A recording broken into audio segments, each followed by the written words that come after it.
Bismillahirrahmanirrahim. Saya punya beberapa orang teman yang dia tuh subhanallah amanah banget, al-amin dalam versi yang saya kenal. Amanah banget, sampai dia pernah minjem, dulu dia waktu saya masih di Kairo kan kita satu kos-kosan ya. Dia tuh pernah minjem buku cuman 1 jilid doang dan harganya murah lah, kalau di kita mungkin sekitar 50.000. Yang udah berapa tahun berarti sekarang? Udah 15 tahun yang lalu lah ya. Udah 15, karena dia minjemnya 2003, sekarang 2018. Udah 15 tahun yang lalu, kemarin dia WA, buku kamu tuh masih ada di saya kirim ke Bandung ya. Saya kemarin baru nemu lagi pas buka-buka lagi buku-buku lama dia di dalam kotak. Ini buku kamu nih, masih ada nama kamu. Saya kirimnya ke Bandung, masih kejaga sama dia. Manusia bisa kayak gitu. Atau enggak usah orang beriman deh. Orang yang tidak beriman, pergilah ke Singapura, pergilah ke Jepang, sampai di Jepang itu ada kasus pas teman-teman cerita di sana tuh ada sepeda kesenggol.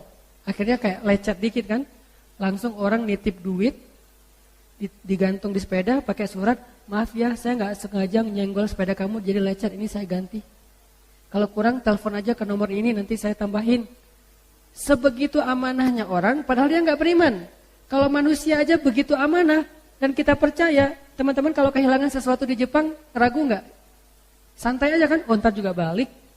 Kehilangan sesuatu di Amerika, karena ada beberapa teman-teman yang pernah ke Amerika, katanya di Amerika itu kalau kita mogok di jalan, di tol, itu setiap orang nanya, bisa saya bantu, ada yang bisa saya bantu, nanya. Jadi masyarakatnya itu udah keren, walaupun pemerintahnya berbeda dengan kita ya, tapi kalau masyarakatnya, moralnya itu udah bagus, attitude-nya itu udah sopan gitu. Nah, di New Zealand juga kayak gitu, sampai kalau ada orang yang cacat melamar kerja di sebuah perusahaan, maka peraturan pemerintah perusahaan itu wajib menerima dia untuk kerja di sana. Apapun yang tugasnya pokoknya harus diterima. Kalau sampai dinolak, itu perusahaan diskor sama pemerintah. Manusia aja nggak beriman sebegitu amanah. Dan kita tuh kayak tenang banget kalau datang ke tempat keluar negeri gitu, kita bawa apa, misalnya ketinggalan HP atau apa. Saya pernah pas di Jepang tuh, saya bawa koper dari Indonesia, kebenaran handlingnya tuh, tempat megangnya tuh udah copot, dari Indonesia udah copot. Pergilah ke Jepang. Nah dari Tokyo kita ke kota yang lain, naik pesawat domestik nih. Saya masukin koper saya ke bagasi, pas sampai tujuan landing, saya ambil di baggage belt tuh, koper saya handlingnya itu udah dibenerin, terus diikat pakai lakban yang bagus gitu. Kemudian dirapiin kayak kalau di kita di wrapping gitu, benar-benar di wrapping bagian handlingnya. Padahal rusaknya tuh bukan karena mereka loh, rusaknya dari Indonesia, tapi dibenerinnya di Jepang karena mereka ngerasa nih jangan-jangan kita yang ngerusakin nih pas lagi masukin ke bagasi. Jadi dibenerin sama mereka, apik gitu, hal-hal sepele itu dibenerin, kan tenang kan ya. Oh berarti kalau ada masalah di sana tuh tenang aja, ntar juga pasti balik lagi, ntar juga pasti diganti rugi, tenang kan? Kenapa ke Allah nggak tenang? Bukankah bumi ini milik Allah? Jadi apa yang terjadi di bumi berarti terjadi di dalam kekuasaan Allah. Dan sistem kekuasaan Allah itu lebih smart daripada smart city-nya Jepang, Tokyo. Lebih smart daripada smart city-nya Seoul di Korea. Lebih smart daripada smart city-nya New York. Lebih smart daripada smart city-nya di seluruh dunia. Karena ini adalah dalam kekuasaan Allah. Terus kenapa kita khawatir? Kalau di smart city aja kita nggak khawatir kehilangan, nggak khawatir kesasar. Karena kalau nanya ke siapa aja, atau sistem kotanya itu udah bagus banget sehingga kita nggak akan bingung kemana-mana. Kenapa kita merasa khawatir dan merasa takut bingung di dalam smart city-nya Allah dalam tanda petik? Bukankah sistem Allah lebih dahsyat? Tabarakalladzi biyadihil mulk wa huwa ala kulli syai'in qadir. Jadi kalau kita nggak khawatir kehilangan sesuatu di sebuah smart city, harusnya biar fair nih. Kita nggak perlu khawatir juga kehilangan sesuatu di dalam buminya Allah Subhanahu Wa Taala. Karena sistemnya Allah lebih smart city daripada sistem smart city-nya manusia. Masalah belief aja nih, masalah yakin, masalah keep the faith. Masalah kita trust nggak sama Allah Subhanahu Wa Taala. Kalau kita nggak trust sama Allah, berarti kita tuh nggak punya akad apa-apa dengan Allah. Maka sistem itu nggak berlaku untuk kita. Kalau kita trust sama Allah, kita husnuzon sama Allah, berarti kita punya akad dengan Allah, kayak garansi gitu, kayak asuransi. Sehingga apapun yang terjadi pasti bakalan diganti rugi sama Allah. Dan Allah itu kerennya tuh ganti ruginya berkali lipat. Kalau manusia ganti ruginya mungkin sama ya. Kalau Allah ganti ruginya berkali lipat. Kayak saya pernah bawa jamaah umroh, kan setiap jamaah umroh itu kayak ada asuransi kesehatan dari pemerintah Arab Saudi. Kebenaran kemarin tuh salah satu jamaah umroh saya sakit, jatuh di eskalator. Nenek-nenek sih. Habis makan siang, terus beliau mau naik ke hotel di Madinah, jatuh di eskalator. Jadi ini agak kayak sobek gitu, berdarah, kita bawa ke rumah sakit. Ternyata beliau bukan hanya jatuh tapi juga drop banget, bawa ke rumah sakit. Itu ditanganin sama dokter-dokter spesialis di rumah sakit itu cepat banget. Ditanya mau tamirin umroh, ya udah masuk langsung. Dan mereka nggak ribet, birokrasinya tuh nggak ribet. Cuman minta paspor aja udah selesai, sisanya mereka yang urus birokrasi. Kita nggak perlu ngantri. Mereka yang datengin ke ruang perawatan, mereka datang, ini udah beres ya semua birokrasinya. Jadi kita cuma nyerahin paspor dibawa sama mereka ke admin, di admin diberesin sama mereka. Jadi kita nggak perlu nunggu. Nggak seperti asuransi di beberapa tempat di kita kan ya, nggak perlu ngantri sampai berjam-jam, subuh udah datang, itu juga dapatnya ntar jam 1 siang. Enggak, diberesin sama mereka, terus datang nanti orang adminnya ke ruang, dikasih ini semua catatan tentang kalian ya, semua urusan, nanti kalau ini kasih tunjuk aja ke dokter. Udah. Yang luar biasanya, kita kan karena udah dari Madinah tinggal sehari lagi mau ke Mekah. Kita bilang, dokter boleh nggak kita keluar hari ini dari rumah sakit? Dokternya malah nahan-nahan, nggak boleh, ini nggak boleh dibawa keluar dulu, kami jamin di sini, harus dirawat kata dokternya. Ini artinya kita kan tenang ya, kalau ada masalah, kalau sakit di Mekah, di Madinah, tenang. Kenapa? Karena sistem kesehatannya, health care-nya itu udah smart. Berarti kan kita tenang. Terus kalau kita sakit di bumi Allah, kenapa kita nggak tenang? Bukankah health care-nya Allah lebih keren? Wa idza maridtu, bukan cuma diobatin, bukan mengobati tapi menyembuhkan. Itu lebih keren daripada health care-nya manusia. Insyaallah nanti kita lanjutkan bab ini, belajar tajdidul iman, pembaharuan iman, mencas kembali iman kita. Insyaallah kita lanjutkan setelah salat Isya. Belajar yakin kepada Allah ini enggak bisa sekaligus, bertahap. Bahkan bisa dibilang ini kayak proyek seumur hidup kita ya. Karena iman kita yang belum sempurna aja udah yazidu wa yanqus. Yazid mungkin cuma 1%, yanqusnya 50% gitu ya. Padahal iman baru 30%, jadi minus. Giliran ada masalah kayak nyalah-nyalahin Allah, meragukan kebesaran Allah, mulai mempertanyakan ketentuan Allah, sehingga kita cas lagi seminggu sekali ngecas. Mudah-mudahan charging iman di dalam tongkrongan kita ini jadi fast charging, jadi cepat naikin iman kita kepada Allah. Karena memang akad kita dengan Allah itu adanya di sini. Kalau di sininya belum beres, masih ada ragu, berarti kita nggak punya akad apa-apa dengan Allah. Dan kalau nggak punya akad apa-apa dengan Allah, kita nggak bisa minta apapun kepada Allah. Nah, kita juga nggak percaya sama Allah, terus mau minta apa? Makin kuat imannya, makin kuat bondingnya dengan Allah, makin besar keajaiban dan kejutan yang Allah kasih dalam hidup kita. Iman level para anbiya, nanti munculnya mukjizat. Iman level para solihin, munculnya karomah. Iman level kita kalau yakin muncul maunah. Kalau imannya masih labil dan lebih sering ragunya daripada yakin, berarti kita nggak punya MOU apapun dengan Allah Subhanahu Wa Taala. Sehingga kalau nggak punya MOU, nggak akan berlaku janji makhraja rizki min haitsu la yahtasib yaj'al lahu min amrihi yusra. Itu kan hanya berlaku buat siapa? Orang yang yakin kan? Wa may yattaqillah yaj'al lahu makhraja wa yarzuqhu min haitsu la yahtasib. Wa may yattaqillah yaj'al lahu min amrihi yusra. Wa may yattaqillah yukaffir anhu sayyi'atihi wa yu'zim lahu ajra. Jadi cuman kalau kita takwa kepada Allah, dan salah satu di antara makna takwa iman. Karena takwa ini judul besar. Kalau di breakdown, akarnya adalah iman, pohonnya adalah taat, buahnya adalah rahmat, ampunan, kebaikan, banyak buahnya. Tapi akarnya iman. Alam tara kaifa daraballahu mathalan kalimatan thayyibah asluha thabit wa far'uha fis sama tu'ti ukulaha kullahinin biidzni rabbiha asluha thabit. Kata sebagian besar ulama tafsir tentang asli dari asluha sabit. Aslul itu jadi bahasa Indonesia, asal jadi asal. Kan bahasa Arabnya asl atau aslu. Asal terus jadi bahasa Indonesianya karena nggak bisa bilang asal jadi asal. Asal-asalan. Asluha, asalnya thabit. Akarnya kuat. Dan apa akar dari kalimat itu? Akarnya adalah iman. Akarnya adalah iman. Far'uha, cabangnya, pohon sampai cabang-cabangnya menjulang ke langit. Maksudnya ta'ah, ketaatan. Istiqomah, komitmen. Dawam, konsisten. Itulah pohon dan cabang-cabangnya. Terus tu'ti ukulaha kullahinin biizni rabbiha.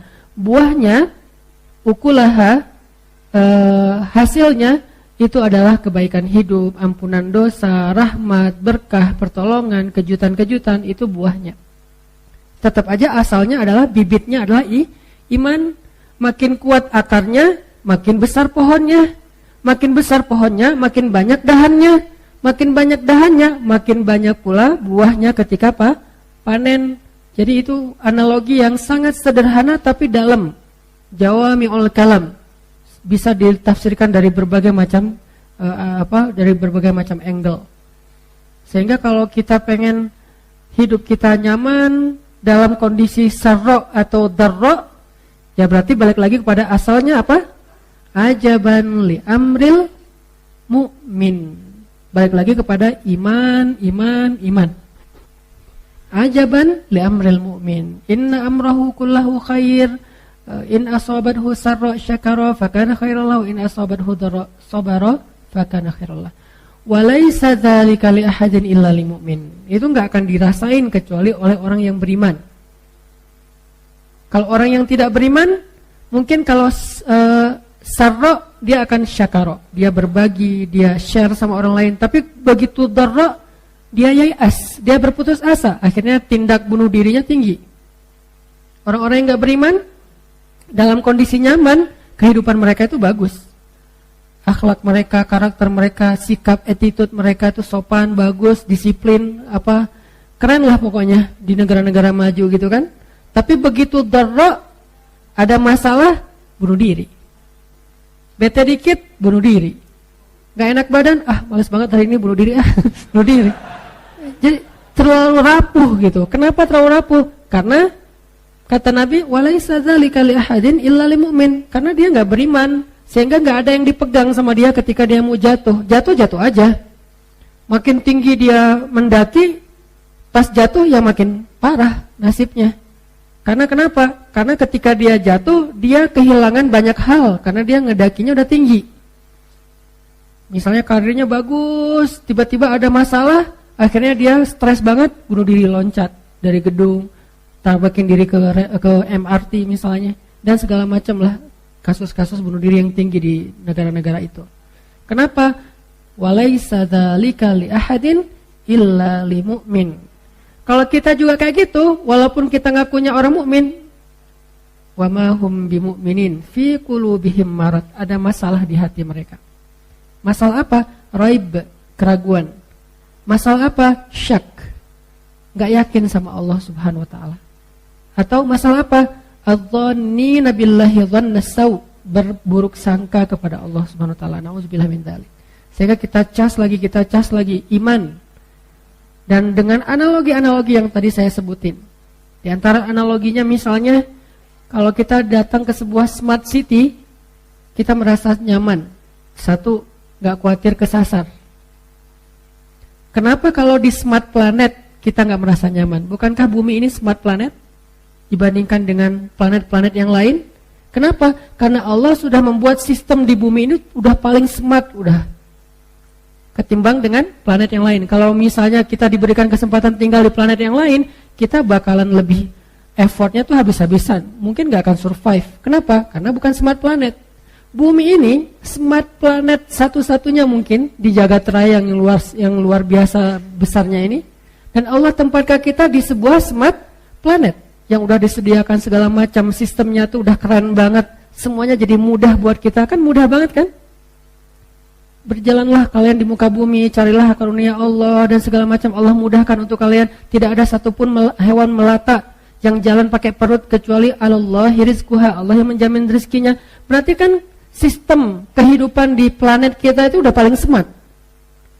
Kalau di smart city aja yang dibikin sistemnya oleh manusia kita tenang. Kenapa? Karena udah smart, gak mungkin kesasar dong.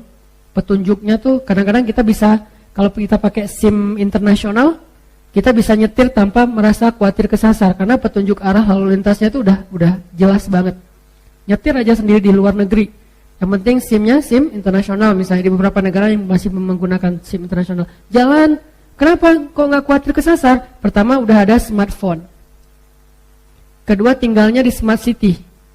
Ketiga orang yang ada di sana semuanya smart citizen. Yang kalau kita nanya mereka ngejelasin dengan baik, dengan senyum, dengan ramah, humble. Smartphone, smart city, smart citizen. Smart car lagi kadang. Di situ udah ada. Gak usah pakai smartphone, kalau habis baterai udah ada di situ juga Google Map-nya. Dan mobilnya juga udah disetting, gak boleh lebih dari 80 km per jam. Kalau kecepatan, dia pasti akan stabil sendiri. Udah smart semuanya, kan nyaman ya. Jalan kemana-mana, makan, segala macam, udah ada petunjuknya. Allah menempatkan kita di smart planet dengan bahasa apa? Alam yajidka yatiman fa'awah, wa wajadaka dhallan fahada, wa wajadaka ailan fa'aghna. Bukankah Allah mendapatimu dalam keadaan sendiri? Sendiri ini jangan selalu diterjemahin itu ya. Sendiri di sini artinya nggak punya teman atau mungkin nggak punya kenalan. Alam yajidka yatiman, sendiri banget. Fa'awah, Allah datangkan keluarga.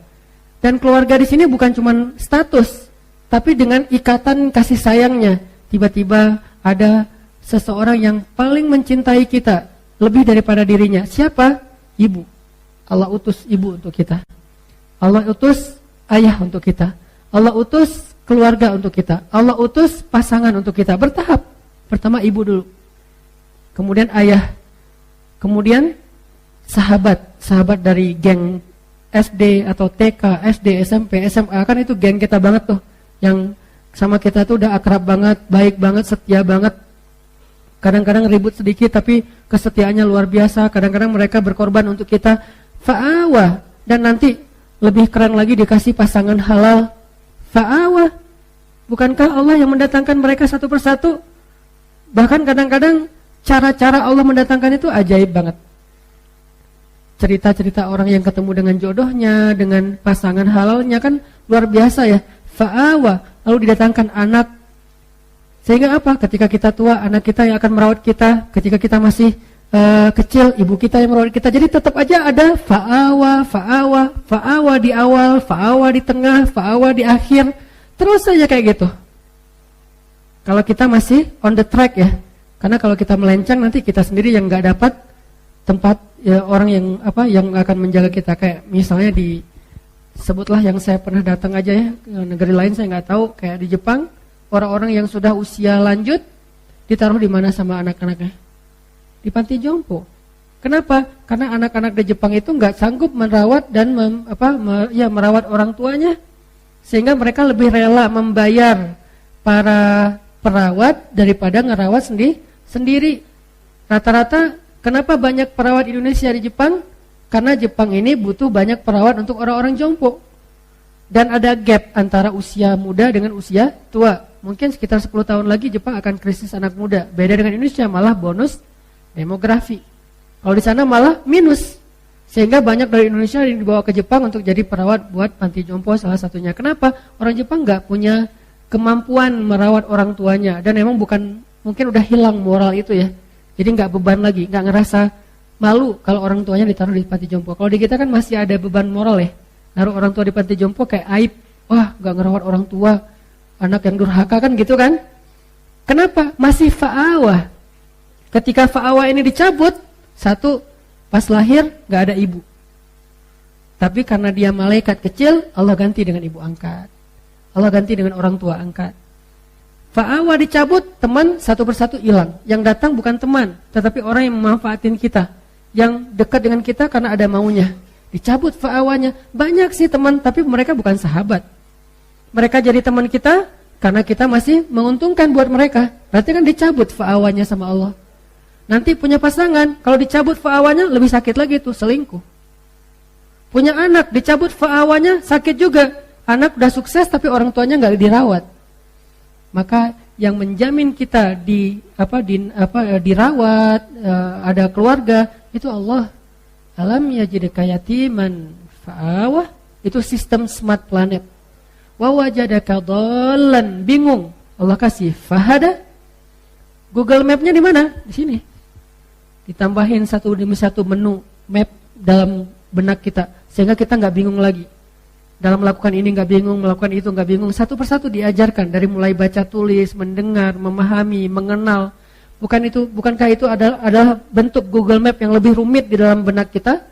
Wa wajadaka dhallan fahada, di sini tempatnya, yang nggak akan habis baterai, yang nggak akan lost sinyal, yang nggak akan error. Kecuali kita sendiri yang bikin dia error.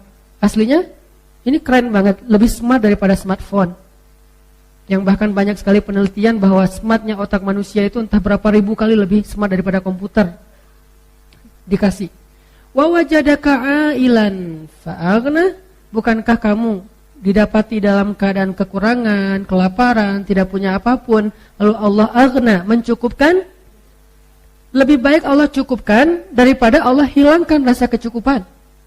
Karena ada orang yang meminta kelebihan harta, padahal yang paling penting itu kecukupan harta. Karena kalau udah dicukupkan, bukan hanya hartanya yang cukup, tapi rasanya juga cukup.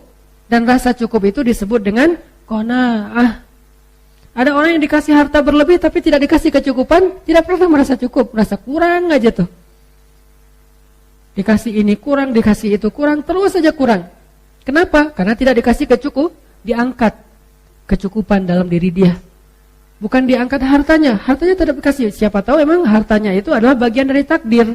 Takdirnya emang kaya, tapi dicabut rasa cukup. Sehingga walaupun kaya, dia merasa paling miskin di dunia. Makanya dalam Islam, yang dilarang itu bukan miskin, tapi merasa fakir. Dalam Islam itu kan gak ada celaan kan menjadi orang miskin. Sehingga kalau kita kadang-kadang nyebut orang miskin itu kurang beruntung, siapa bilang? Di akhirat nanti, dalam kondisi tertentu, orang miskin lebih beruntung dari orang kaya. Dalam kondisi tertentu, di mana hisab mereka lebih ringan, masuk surganya 500 tahun lebih duluan. Tapi kalau orang kayanya jawad, karim, dermawan, mungkin surganya lebih luas daripada orang miskin. Ini kan amal ya. Faman ya'mal mithqala dzarratin khairan yara, dan seterusnya. Artinya dalam Islam, miskin itu enggak tercela, miskin itu enggak rugi. Yang rugi dan tercela itu fakir. Makanya kita keliru dalam menerjemahkan miskin lebih dekat kepada kekufuran. Enggak kayak gitu kalimat hadisnya. Kadal faqru ayyakuna kufra. Hampir-hampir, seringkali, kadang-kadang orang fakir ini dekat dengan kekufuran. Fakir ya, bukan miskin.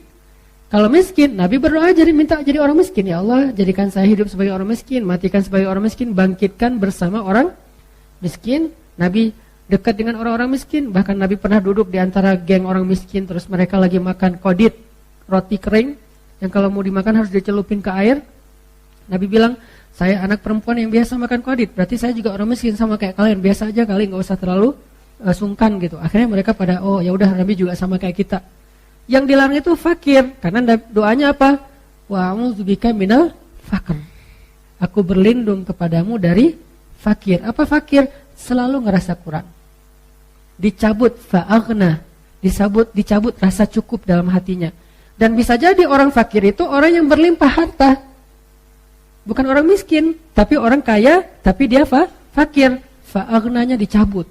Sehingga dia selalu ngelihat orang yang lebih dari dia dalam urusan materi, dalam urusan dunia, dalam urusan harta. Sehingga akhirnya dia selalu merasa kayak kurang biasa aja. Mobilnya udah harga 500 juta, ngelihatnya yang 1,1 M. Dikasih 1 M, ngelihatnya yang harga 3 M. Dikasih 3 M, ngelihat yang punya pesawat pribadi yang harganya ratusan M. Udah punya pesawat, ngelihat yang punya kapal pesiar pribadi yang harganya sekian triliun. Nggak akan pernah selesai kalau kayak gitu. Dia jadi pengusaha. Pengusaha misalnya dia udah kayak punya beberapa produk gitu. Ngelihat orang lain yang usahanya lebih gede dari dia, yang bikin perumahan. Udah bikin perumahan, ngelihat orang lain yang bikin tol. Udah bikin tol, ngelihat orang lain bikin bandara. Udah bikin bandara, ngelihat orang lain punya pulau. Kapan selesainya? Ini dicabut aghna. Rasa cukup. Sedangkan smart planet, sistem yang Allah bangun itu, wa wajadaka ailan fa aghna. Allah lihat kamu, Allah dapati kamu dalam keadaan kekurangan, aghna, Allah cukupkan. Dan itu lebih keren loh kalau dicukupkan daripada dikayakan. Karena ada yang dikayakan hartanya tapi tidak diberikan kecukupan batin, tetap aja dia merasa kurang. Dan fa'aghna ketika Allah cukupkan, analoginya Allah simpan harta kita di sisi Allah, nanti pas kita butuh Allah kasih. Kan saya sering ngasih analogi kayak kita nyimpan uang di bank kan. Kita kan tenang, nyimpan uang di bank 100 juta, 1 miliar, sekian miliar, tenang kan? Kenapa? Karena kita percaya uang kita di bank itu nggak hilang. Catatannya tuh rapih dan kita dikasih misalnya rekening koran kalau kita minta, atau kita bisa cek secara online, dan kapanpun kita butuh kita bisa ambil, bisa ditarik di ATM, bisa digesek di kasir, bisa juga langsung datang ke banknya. Jadi kita nggak khawatir, di mana aja kita bisa gesek, kita bisa transfer dengan cara online. Di luar negeri juga kita bisa gesek karena ada beberapa logo yang memang kita bisa pakai, sehingga kita kemana-mana nggak bawa duit banyak. Pede enggak? Kita punya tabungan 1M di bank. Pakai kartunya, kartu yang standar internasional. Bahkan kalau perlu yang modelnya tuh gold atau platinum yang bisa ditarik angkanya gede-gedean. Terus kita ke luar negeri nih, ke Singapura aja yang dekat. Kita cuma bawa uang ya sebutlah 2 juta, 3 juta yang sebetulnya untuk belanja mungkin kurang. Kalau ada butuh apa-apa, bayar hotel apa segala macam kurang. Tapi kita bawa kartu, tenang enggak teman-teman? Tapi kan kita enggak punya uang cash. Tapi kan ada kartu. Gitulah kita dengan Allah. Jangan lihat apa yang kita pegang, lihat apa yang tersimpan di sisi Allah. Masalahnya percaya nggak sih sama Allah? Ini nggak fair nih. Ke bank kita percaya, ke Allah nggak. Karena yang disimpan di sisi Allah sama jaminannya dengan bank, bahkan lebih dahsyat, lebih kuat jaminannya. Allah nggak pernah ingkar janji, Allah nggak mempersulit kita, dimudahin kok. Buktinya apa? Yuridullahu bikumul yusra wala yuridu bikumul usra. Allah pengen memudahkan kalian, gak pengen nyusahin kalian. Kan capek kalau kalian harus nyimpen duit kalian sendiri, nyimpen harta, terus nanti ribut di antara ahli waris, ribut susah di antara kalian sendiri, nanti kecolongan, kemalingan, ke segala macam. Biar aku aja yang nyimpen, kata Allah. Masalahnya kita kalau disimpan Allah kayak suka ragu gitu. Akhirnya kita khawatir, gimana ya nanti kalau sakit gak ada uang? Ada di Allah. Gimana ya nanti kalau ada masalah gak ada tabungan sama sekali? Ada di Allah. Iya kan, tapi kan tetap harus ada cashnya. Nah ini nih poinnya nih, gak fair. Kalau kita ada uang di bank dengan kartu doang, kita gak ngomong kayak gitu. Gimana ya keluar negeri gak bawa uang sama sekali, kan ada kartu. Oh ya udah, ya aman lah kalau kayak gitu, tinggal digesek. Kok ke bank bisa gitu, ke Allah gak bisa gitu? Gak fair. Kalau gak fair, itu bukti bahwa iman kita tuh sebetulnya tuh gak kuat. Kalau kayak gitu ya gimana kita mau dapat surprise dan miracle dari Allah. Jadi gak apa-apa kita gak pegang banyak, tapi begitu butuh tinggal gesek. Geseknya gimana? Tinggal gini doang. Lebih gampang daripada kita ke ATM. Belum lagi nanti ternyata di ATM itu cuma bisa transfer, gak bisa narik karena habis duitnya. Belum lagi ATM-nya ada yang error. Kalau ini pernah error, jangan berdoa sekarang, kenapa? Doa lagi error. Gak ada kan? Gak ada waktu yang error dalam berdoa. Setiap saat kita bisa berdoa dengan mudahnya. Yuridullahu bikumul yusra. Allah tuh pengen mudahin kalian, gak pengen nyusahin kalian. Karena kalau kalian pegang harta yang banyak banget, kalian susah bayar pajaknya, belum lagi nanti maintenance-nya, belum lagi nanti keributan di antara keluarganya, belum lagi kecemburuan orang kepada kalian. Udah deh, daripada kalian susah megang-megang aset itu, aku pegang aja. Nanti kalau butuh bilang ya. Kan gitu kan akadnya. Kalau butuh bilang, "Wa may yattaqillah yaj'al lahu makhraja wa yarzuqhu min haitsu la yahtasib wa may yattaqillah yaj'al lahu min amrihi yusra." Kan gitu sederhana. Tinggal gini doang. Cara gesek ATM kita ke Allah tuh gini doang. Dan kata Nabi dalam hadis qudsi, "Aku malu kalau hambaku mengangkat kedua tangannya meminta kebaikan lalu gak memberi." Allah malu, gak mungkin gak dikasih, pasti dikasih. Cuman cara Allah ngasih 3 model. Kadang dikasih persis kayak yang kita minta, kadang dikasih lebih banyak, lebih baik dari yang kita minta, kadang dikasihnya dengan model yang lain yang sama dengan nilai yang kita minta. Kayak misalnya kita punya kartu ATM, belanja nih di luar negeri, kita gesek, bisa kita gesek dan akan keluar angka sesuai dengan yang kita sebut. Bisa juga, Pak, ini ada bonus, bisa gitu kan? Begitu kita mau bayar sesuatu kan suka gitu tuh, ada bonus dari banknya. Begitu kan, Pak, ini ada bonus mau dipakai enggak? Ada poin. Sehingga yang tadinya harganya 1 juta, gara-gara poin jadinya 750.000, poin 250.000. Mau dipakai enggak? Kan suka gitu ya, bisa aja gitu, bisa persis, bisa ditambah dengan bonus. Bisa juga diganti dengan yang lain. Pak, selain dapat bonus ini, Bapak nanti dapat merchandise, dapat hadiah apa misalnya. Ternyata Bapak dapat mobil, dapat apa. Kan gitu cara Allah. Yang pasti bisa banget. Allah kalau transaksi dengan Allah itu jauh lebih banyak untungnya daripada yang makhluk, karena Allah ghaniyun, maha kaya karena kekurangan harta. Sehingga tinggal gini doang. Masalahnya kita nggak terlalu yakin dengan ini, lebih yakin dengan ini. Kalau bawa kartu yang bisa diginiin kita pede, kalau gini kita nggak pede. Ini masalah iman. Kenapa kita nggak pede dengan ini? Emangnya Allah nggak ada? Ada, tapi kenapa nggak percaya? Ya gitu deh. Nah ini nih jawabannya nih. Istafti qalbak, tanya ke hati kalian masing-masing. Istafti qalbak, tanya ke hati masing-masing. Akadnya tuh di sini. Kalau kita pede kayak gini, sama dengan pedenya gini, teman, lihat nanti keajaiban banyak banget dalam hidup kita. Tapi kalau yang kayak gininya agak ragu-ragu, ya sih, tapi kan butuh gini juga. Enggak. Gini, ada gini, nggak ada gini, terserah deh. Yang penting gini nih, cara biar tabungan kita banyak di sisi Allah, beramal soleh aja terus. Kadang langsung di cashin, dibayar sama Allah, kadang nanti ditabung dulu sama Allah. Saya udah beramal Ustaz, tapi nggak ada buktinya. Lagi ditabung sama Allah, kamu nggak butuh sekarang soalnya. Nanti pas butuh, tinggal gini, Allah kasih. Tapi kan Allah nggak secepat itu ngasihnya. Siapa bilang? Manusia aja bisa instan, masa Allah nggak bisa? Jangan sampai kita menganggap manusia bisa lebih dari Allah. Ini bukan teori rububiyah, uluhiyah, asma dan sifat. Ini praktek langsung ke dalam hati kita. Daripada kita hanya terjebak dalam teori, hafal semua teori rububiyah, hafal semua teori uluhiyah, tapi begitu dikasih pilihan hidup, bingung, ragu, mana rububiyahnya? Saya tidak mengangkat dari sisi angle rububiyah, karena itu materi kuliah, materi kampus, materi calon ulama. Ini angle praktis aja deh buat kita dalam praktek kehidupan sehari-hari.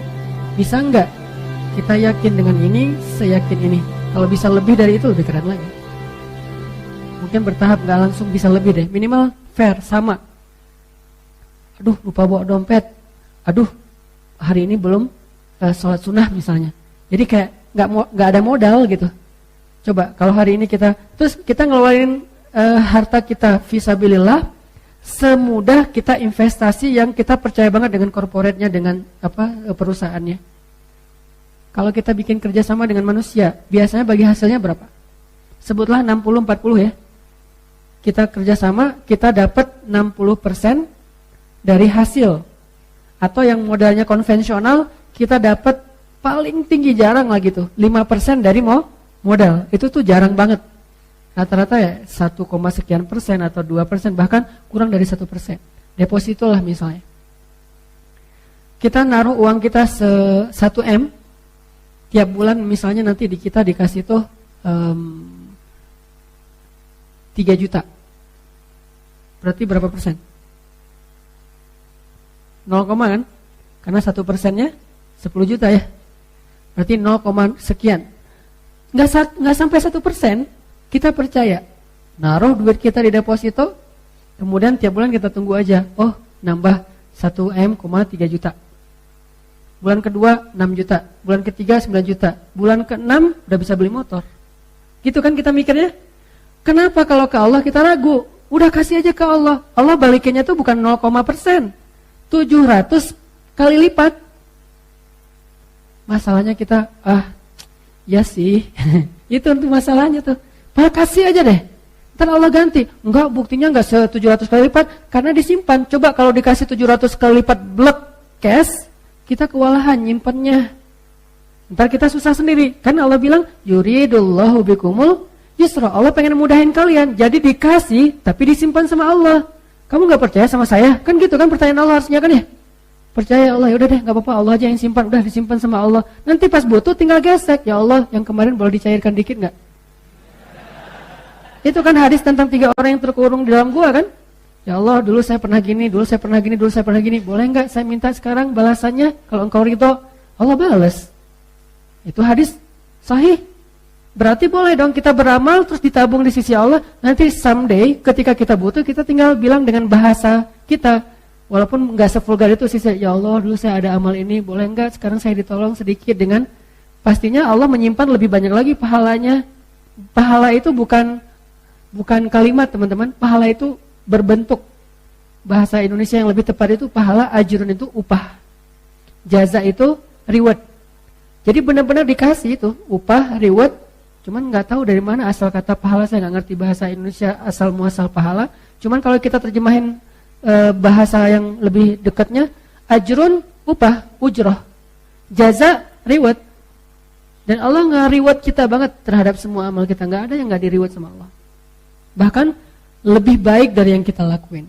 Masalahnya nggak semuanya dikasih fisik. Karena kalau dikasih fisik, satu, takutnya kita malah sombong. Aset ada di mana-mana, wah gaya gitu kan ya. Terus kita jadi malas berdoa sama Allah. Padahal berdoa itu ibadah. Ngerasa udah gak perlu berdoa juga, bisa langsung ngambil. Nah Allah pengen ngebonding kita nih. Kalau kamu butuh minta ya, gak susah dah, minta sama saya juga. Tinggal gini aja pasti aku kasih kok. Biar Allah yang nyimpen. Kalau Allah nyimpen lebih aman, gak ada malingnya, gak ada errornya, gak ada manipulasinya, gak ada pajaknya. Allah yang simpan, mau yang gimana? Kalau kita percaya, ya udah deh ya Allah, sebagian besar engkau simpan aja, saya dikasih sebagian kecil aja, asal bisa punya rumah, punya mobil, punya tabungan dikit gitu ya. Nanti kalau kurang tinggal minta lagi sama Allah. Jadi kalau kita benar-benar berakad dengan Allah kayak gitu teman-teman, kayak fairnya kita berakad dengan manusia, apa sih masalah hidup kita? Baru berlaku aja li amril mu'min. Orang mukmin itu seru hidupnya tuh. Santai, woles, gak ada masalah. Ada masalah? Ya Allah, ada masalah nih. Gimana dong ya Allah, bantuin dong. Langsung ditolong sama Allah. Tapi kita ngomong ke Allah tuh dengan ragu sih masalahnya. Ibarat kartu ATM, udah banyak baret-baretnya. Jadi kita gesek, Pak ini gak berlaku. Oh ya udah ganti lagi yang lain, ganti lagi sampai satu kotak kartu gak ada yang berlaku. Soalnya bukan kartu ATM yang kita kasih, kartu Game Master, gak akan keluar duit. Jadi iman kita tuh masih belum ATM, belum ada saldonya. Kartu sih, tapi bukan saldo isinya. Cuman untuk bisa main doang. Jadi coba kita bangun istafti qalbak. Tanya ke hati kita masing-masing. Dan itu yang dikuatin. Di sini yang dikuatkan. Ada yang pertama mungkin masih kayak sekedar silver, terus naik lagi derajatnya jadi gold, naik lagi jadi platinum, jadi VIP, jadi preferred, jadi apalah kayak gitu-gitu. Bukankah itu selalu berlaku di dalam transaksi dengan manusia dan dengan Allah juga kayak gitu. Lahum darajatun inda rabbihim. Mereka tuh punya level di sisi Allah. Siapa? Mukmin di Al-Anfal. Lahum darajatun. Mereka punya level. Ada yang levelnya cuma silver. Tabungannya sekian, bisa ditarik dalam sehari cuma sekian. Ada yang levelnya mungkin di bawah silver, simpedes misalnya. Narik gak bisa di ATM, harus ke bank gitu, ngantri dulu. Ada yang di atasnya yang gold, bisa ditarik 100 juta sehari. Ada yang di atasnya yang mungkin platinum, bisa ditarik sekian ratus juta sehari. Ada yang levelnya udah preferred atau VIP banget. Yang kalau kita datang ke bank itu, dia nggak perlu ngantri, langsung masuk ke atas, ketemu dengan customer service-nya, disediain makanan, minuman, kita ngobrol seperti teman, terus dimudahin semua urusan kita. Lahum darajatun, mereka bertingkat-tingkat di sisi Allah, berlevel-level. Dan level itu ditentukannya di sini. Bukan berapa, tapi apa yang kita rasain dalam hati kita. Dan kita bisa ngukur diri kita sendiri deh. Dari hal-hal kecil dulu. Tenang gak kalau ada masalah? Udah serahin aja sama Allah. Serahin aja sama Allah. Segitu.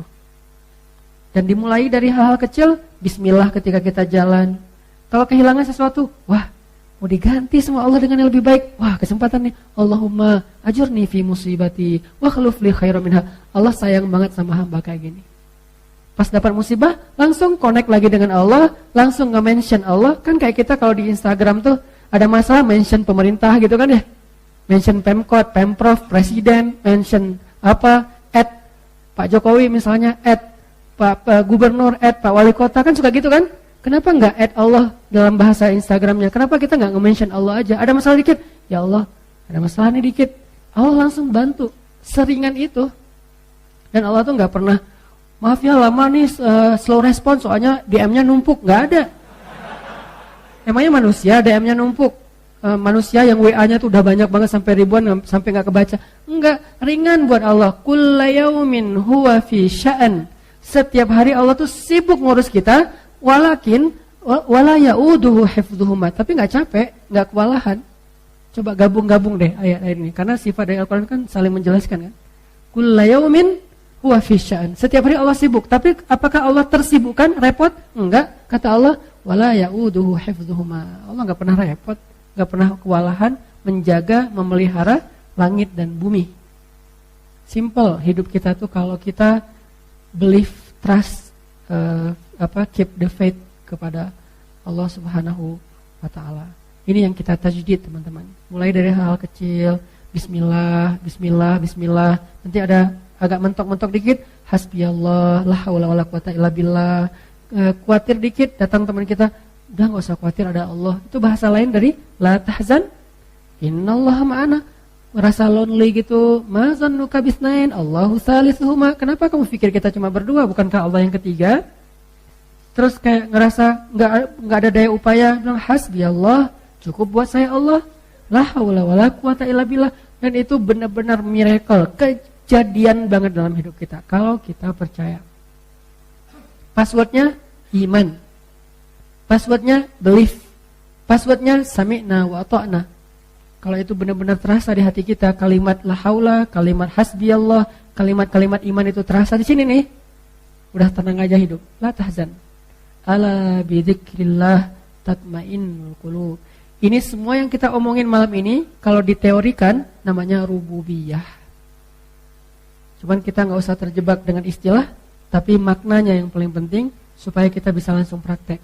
Semua yang kita omongin rububiyah, pemeliharaan Allah, penjagaan Allah, kepemilikannya milik Allah, segala macam lah dari makna Rabb. Udahkah kita rububiyah kepada Allah? Apakah kita sudah Rabbani atau masih jadi manusia biasa? Kalau cuma jadi manusia, innal insana lafi khusr. Tapi kalau upgrade dari manusia jadi mukmin, illal ladzina amanu qad aflahal mu'minun. Manusia doang rugi, kecuali orang beriman. Beruntunglah orang yang beriman. Mudah-mudahan iman ini kita jaga terus, teman-teman. Kita tingkatkan, kita perbaharui, kita cas supaya kita punya ATM yang levelnya makin naik, sehingga nanti kalau kita butuh apa-apa kita tinggal gesek aja, ya Allah, ya Rabbi, ya Rabbana, ya Ilahi, atau apapun bahasa doa kita, Allah akan berikan keajaiban dalam hidup kita. Jangan sampai kita berpikir lebih gampang dengan manusia daripada dengan Allah. Enggak, sebaliknya. Kalau kita punya kemudahan dalam urusan dengan manusia, itu karena Allah mudahkan. Karena Allah lembutkan hati orang itu. Karena Allah ikat hati orang itu dengan kita. Kalau enggak juga susah. Ada orang yang enggak kenal siapa-siapa, tiba-tiba ditolong oleh siapa-siapa, karena Allah yang mendatangkan orang-orang itu kepada dia. Itu kejadiannya banyak. Kita pernah pengalaman kayak gitu. Teman-teman kita pernah share pengalamannya tentang itu. Harusnya itu jadi tajdidul iman.